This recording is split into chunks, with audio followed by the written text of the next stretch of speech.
Hey, what's up you guys, it's Dorothy and welcome back to my channel. In today's video, we're going to go into chapter 85 of Lost by James Patterson. So let's get right into this video. This video may contain sensitive topics and foul language. If you do not wish to continue, I suggest you click off the video now. You have been warned.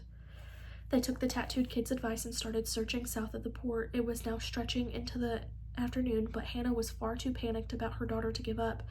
On almost every street, Albert constantly swiveled his head, looking in every direction. He was afraid they were being watched. Hannah said, "Who would be watching us?" "I don't know. The police, the Russians." "This is not paranoia." "You're right. It's gone past paranoia. I agree we can't trust anyone, but the police don't know we're here, and the Russians already have Josie." She hadn't meant to raise her voice so much, but she was losing patience with her brother. Behind one homeless shelter in downtown Miami, they noticed an alley where several people were lying on blankets or sitting on pallets.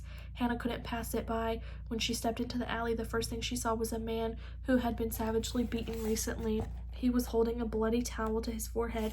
His nose looked like it had been broken. Both of his eyes had swollen almost shut. His lower lip was split and clearly needed stitches. No one there seemed too concerned about the man's injuries. Hannah looked down the wide alley at the makeshift beds and chairs lining the walls.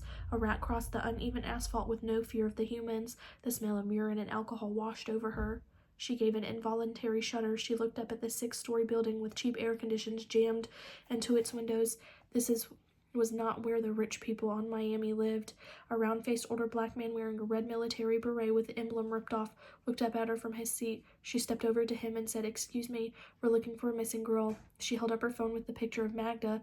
The man studied the photo on the small phone, then nervously glanced over at the man with the bloody face. Then he looked up at Hannah and said, "Why are you looking for her?" The question surprised Hannah. Albert snapped, "Why are you asking? Have you seen her or not?"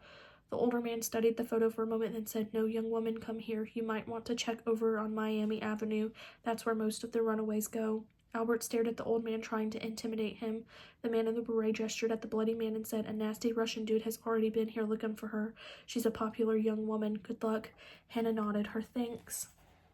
That is the end of this chapter. I will see you guys in the next video. Bye.